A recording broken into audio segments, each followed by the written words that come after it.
probably, just to give you kind of heads up, obviously because this is such a fluid situation, they'll try to take questions, but there's not a lot they're going to be able to say other than what they're saying, but Sure. it's pretty significant. Okay, ready? Yep. As in details this time. Okay, they're ready for you.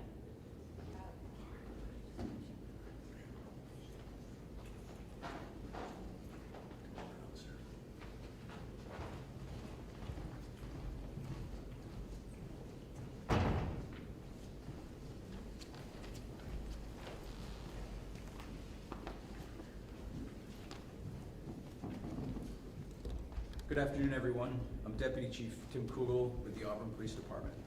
Thank you all for joining us here today. Joining me to my right is Colonel William Ross of the Maine State Police. It's been an intense and tragic morning here in Auburn.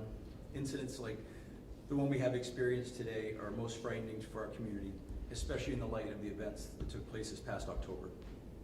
I'm proud of our team's response, however, and that of our firefighters, emergency dispatchers, and our Public Works Department. I'm also grateful to our neighboring public safety agencies who provided critical and timely mutual aid to us.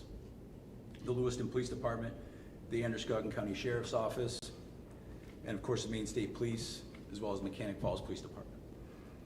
I'll be attempting to provide for you a detailed rundown of this incident. Please understand and respect the fact that although this incident is over, the investigation into it is just starting.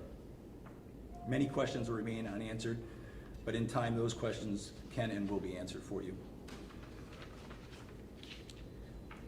On June 15th, 2024 at 12:57 a.m., Auburn Communications Center received a 911 call from a female subject living on Russell Ave. She reported that her significant other was in a fight with a male subject trying to break into the residence and that he was armed with a gun. That female significant other is currently unaccounted for. While on the phone with the Auburn Communications Center, shots could be heard fired. Auburn Police Department responded immediately to the area. Auburn Communications Center reported the female subject had fled the residence through a window when she heard the gunshots. At approximately 1:09 a.m., Auburn Police located the female, who was hiding further down the road on Russell Ave. They observed her residence was now on fire, and heard yelling coming from inside of the residence.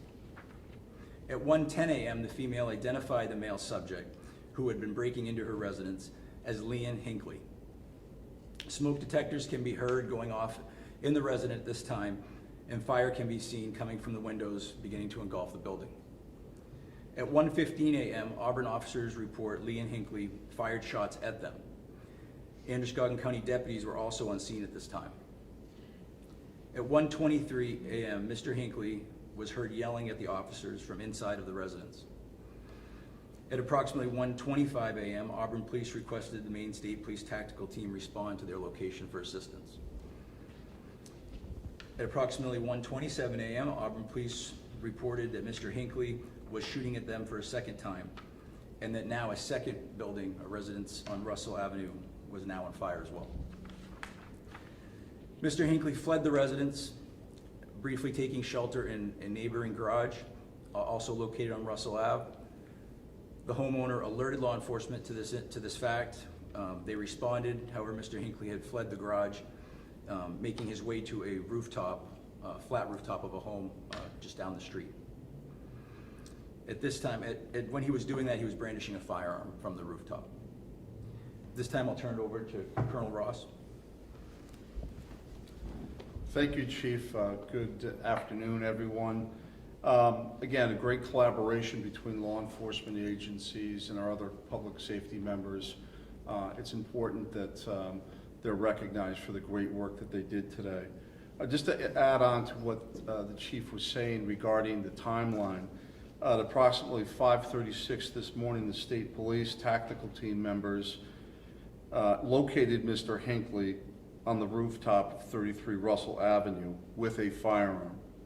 Moments after, he was shot and killed by Maine State Police tactical team members. Troopers Scott Duff and Trooper Patrick Hall were involved in the officer-involved shooting. Maine State Police Major Crimes Unit is investigating the underlying criminal matter and criminal conduct, and the Office of the Attorney General will be investigating the police-involved shooting. Both troopers are being placed on administrative leave, as is the standard practice in officer-involved shootings. From an historical perspective, just to let you know who this individual is, with Mr. Hinckley, he was released on bail on June 12th. He had been in custody and on for a probation violation involving a 2011 conviction for crimes of domestic violence, elevated aggravated assault, as well as a recent arrest for a crime of domestic violence. Initially, he was held without bail on the probation violation.